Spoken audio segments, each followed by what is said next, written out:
ಯಾರೋ ವಿನಯ್ ಅಂತ ಚಲವಾದಿ ಹುಡುಗ ಒಂದ್ ಮೆಸೇಜ್ ಮಾಡಿದ್ದ, ಅದಕ್ಕೆ ನಿಮ್ ಪ್ರತಿಕ್ರಿಯೆ ನೋಡಿದೆ, ಹಿಂದೆ ನಾನು ಕಾಲ್ ಮಾಡಿದೆ ಸರ್. ಈಗ ಆ ಹುಡುಗಿಗೆ ವಿನಯ್ ನಾನು ಹೇಳೋದೇನಂದ್ರೆ, ನಾನು ಚಲವಾದಿ ಸಮುದಾಯದನೇ, ನಿಜವಾಗ್ಲೂ ಆ ಹುಡುಗಿಗೆ ಮನಸ್ಸಾಕ್ಷಿ ಇದ್ರೆ, ಬಾಬಾ ಸಾಹೇಬ್ ಅಂಬೇಡ್ಕರ್ ಅನ್ಯಾಯ ಆಗಿದ್ರೆ ಕಣ್ಣಿಗೆ ಕಪ್ಪು ಬಟ್ಟೆನ ಬಿಚ್ಚಬೇಕು, ಸತ್ಯ, ಸಾಮಾಜಿಕ ನ್ಯಾಯ ನೋಡ್ಬೇಕು.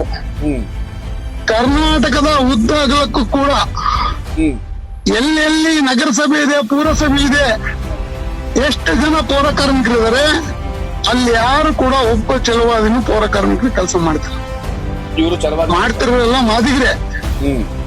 ಯಾಕಂದ್ರೆ ನಾವು ಅಂಬೇಡ್ಕರ್ ಅನ್ಯಾಯ ಆದ್ಮೇಲೆ ನಾಳೆ ನಮ್ಮ ಜಾತಿಗೂ ಅನ್ಯಾಯ ಆದ್ರೆ ನಾನು ನಿಂತ್ಕೊಂತೀನಿ, ನಮ್ಗೆ ಅನ್ಯಾಯ ಆಗಿದೆ ಅಂತ. ಆದ್ರೆ ಜಸ್ಟಿಸ್ ನಾಗಮೋಹನ್ ದಾಸ್ ಒಂದ್ ಮಾತು ಹೇಳ್ತಾರೆ, ಏನಂತ, ಈ ಒಳ ಮೀಸಲಾತಿಯನ್ನು ನಾನು ಸಮೀಕ್ಷೆ ಈ ನಾಳೆ ನಾನು ಸರ್ಕಾರಕ್ಕೆ ಕೊಟ್ಬಿಡ್ತೀನಿ, ಆದ್ರೆ ಇಲ್ಲಿರ್ತಕ್ಕಂಥ ಗೊಂದಲ ಸೃಷ್ಟಿಯಾಗಿದೆ. ಯಾರೋ ಒಂದ್ ತುತ್ತು ಜಾಸ್ತಿ ತಿಂದಿರಪ್ಪ, ಇನ್ನೊಬ್ರು ಯಾರೋ ಹೊಟ್ಟೆ ಹಸ್ಕೊಂಡಿದ್ದಾರೆ ನನ್ನ ಸೋದರ ಸಮುದಾಯ, ಅವ್ರೊಂದ್ ತುತ್ತು ತಿನ್ಲಿ ಬಿಡಿ ಅನ್ನೋ ಒಂದ್ ಮಾತು ಕೂಡ ಮಧ್ಯದಾಗ ಹೇಳ್ತಾರೆ. ಅದನ್ನ ಚಲವಾದಿ ಸಮುದಾಯ ಬಹಳ ಅರ್ಥಪೂರ್ಣವಾಗಿ ಮಾಡ್ಕೋಬೇಕಾಗತ್ತೆ. ಯಾಕಂದ್ರೆ ಸೋದರ ಸಮುದಾಯ ಸಾವಿರಾರು ವರ್ಷದಿಂದ ಬೀದಿಗೆ ಬಂದು ಇಳಿತಾ ಇದೆ, ಅಂತ ಸಮುದಾಯಕ್ಕೆ ಇವತ್ತು ನ್ಯಾಯ ಸಿಗ್ತಾ ಇದೆ, ಒಳ ಮೀಸಲಾತಿ ಇದ್ದ, ಸುಪ್ರೀಂ ಕೋರ್ಟ್ ಆದೇಶ ಇದ್ದ ಅಂದ್ರೆ ನಾವು ಸಂತೋಷ ಪಡ್ಬೇಕು. ನಮ್ಮ ಹೊಟ್ಟೆ ಖಾಲಿ ಇದೆ, ನಮ್ಮ ಹೊಟ್ಟೆ ಮೇಲೆ ಹೊಡೆದವ್ರೇನು ಮೀಸಲಾತಿ ಅಂತ ತಗಂತಿಲ್ಲ ಮಾದಿಗ ಸಮುದಾಯ, ನಾವು ಕೂಡ ಚಲವಾದಿ ಸಮುದಾಯ ತಾನೆ. ಹಾಗಾಗಿ ನನ್ನ ಸೋದರ ಸಮುದಾಯನೂ ನೋಡ್ಬೇಕಲ್ಲ, ನಾನೊಂದೇ, ನನ್ನ ಹೆಂಡತಿ, ನನ್ನ ಮಕ್ಕಳು, ನನ್ನ ಕುಟುಂಬ, ನಾನ್ ಬದುಕಿದ್ರೆ ಸಾಕಾಗಲ್ಲ. ಹಂಗಾದ್ರೆ ಅಂಬೇಡ್ಕರ್ ಅನ್ಯಾಯ ಆಗಲ್ಲ ನೀನು.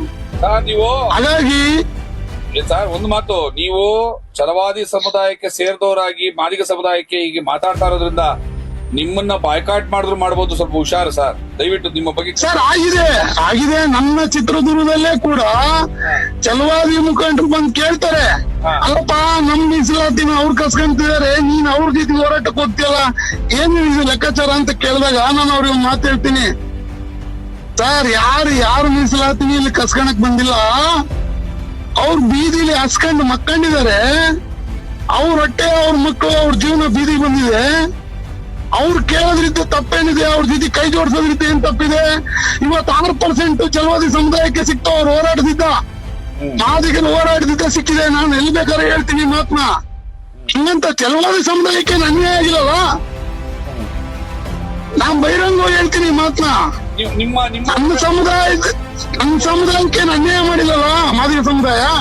6% ಅವ್ರಿಗೂ ಸಿಕ್ಕಿದೆ, 6% ನಮಗೂ ಸಿಕ್ಕಿದೆ. ನಿಮ್ಮಲ್ಲಿರುವಂತ ಈ ಸಹೋದರ ಭಾವನೆ ಮಾತು. ಆಮೇಲೆ ಈಗ ತಾನೇ ಯಾರು RSS ಗುಲಾಮ, ಬಿಜೆಪಿ ಗುಲಾಮ ನೋಡಿ, ನಾವು ಪಕ್ಷ ವಿರೋಧಿ ಇರ್ಬೋದು, ಆದ್ರೆ ವ್ಯಕ್ತಿ ವಿರೋಧಿಗಳಲ್ಲ. ಮೊನ್ನೆ ನಾರಾಯಣ ಸ್ವಾಮಿ ಏನು ಮಾಜಿ ಸಚಿವರು ಇದಾರಲ್ಲ, ಈ ಬಿಜೆಪಿಯಲ್ಲಿ ಇರ್ತಕ್ಕಂಥ ವ್ಯಕ್ತಿ, ಅವರು ಕೂಡ ಚಿತ್ರದುರ್ಗದಾಗ ಸಂಸದರಾಗಿದ್ರು, ಚಿತ್ರದುರ್ಗದಲ್ಲಿ ಕೇಂದ್ರ ಮಂತ್ರಿ ಕೂಡ ಆಗಿದ್ರು.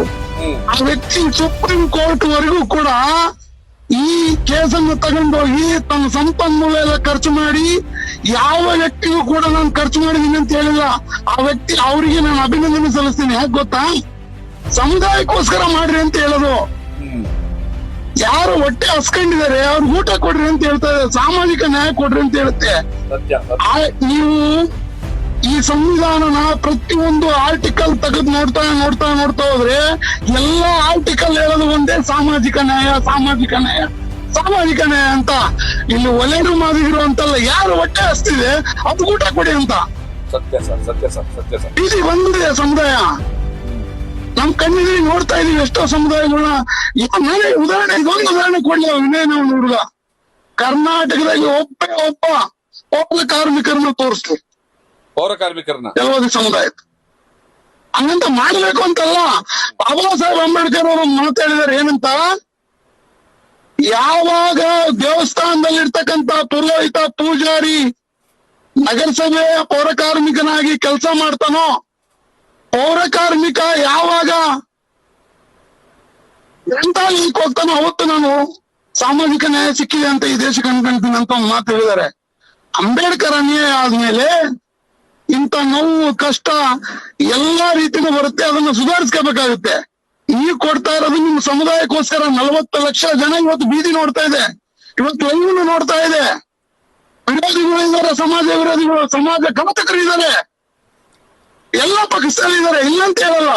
ಸಮುದಾಯ ಬಂದಾಗ ನನ್ನ ಸಮುದಾಯ ಬೀದಿಗೆ ಬಂದಿದೆ ಅಂತ ನಿಂತು ಹೋರಾಟ ಮಾಡ್ಬೇಕು.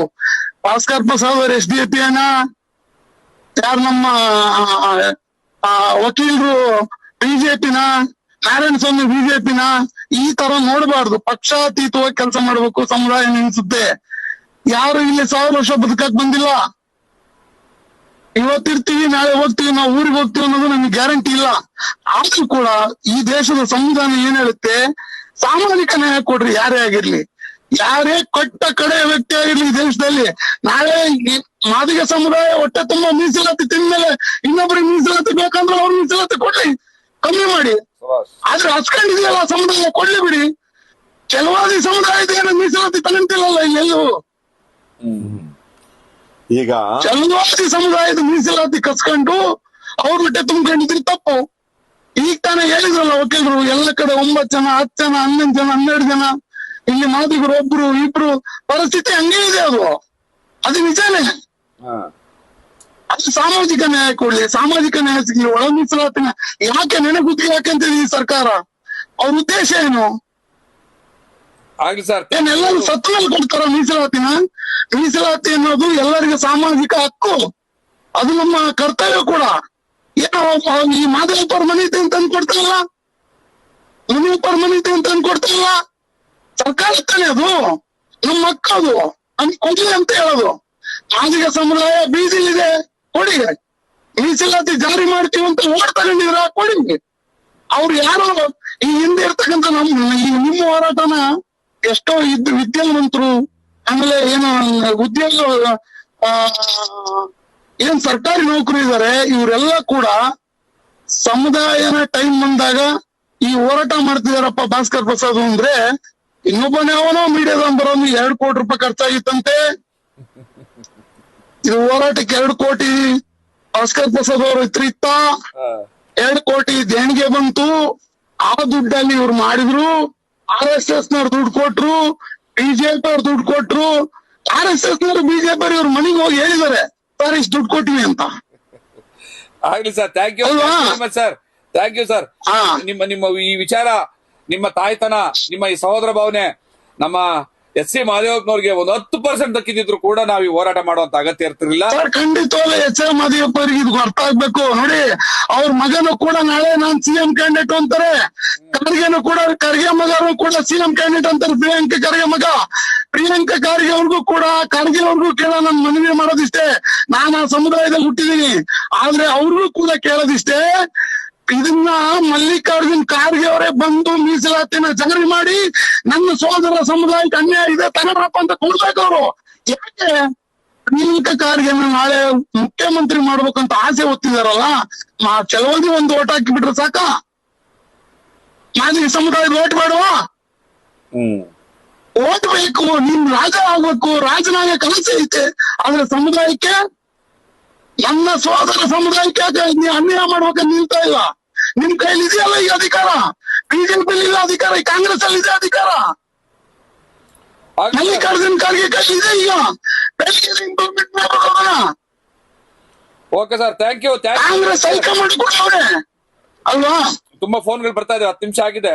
Thank you sir, thank you. Okay okay okay.